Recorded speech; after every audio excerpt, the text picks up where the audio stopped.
રમતનું નામ છે પોપટનું પાંજરું. આપણે પાંજરા જેવું બનાવ્યું છે અને આપણે પોપટ જે લાઈનમાં દોડશે. ખંજરી વાગે એટલે બધા પોપટ દોડશે અને પછી ખંજરી બંધ થાય એટલે આપણે પોપટને પાંજરામાં પૂરી દેવાના છે. જે પોપટ પાંજરામાં પૂરાઈ જાય એ પોપટ આઉટ, એટલે કે એ બાળક આઉટ થઈ સાઈડમાં ઉતરે છે.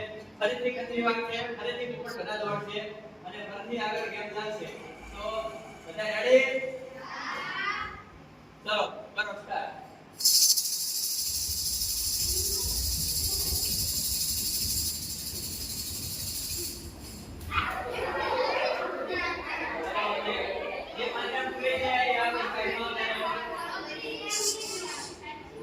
પાંજરા વાળા ખાલી પાંજર મારી દી આવી ગયા પાંજર મારી સામે ये नहीं पूरे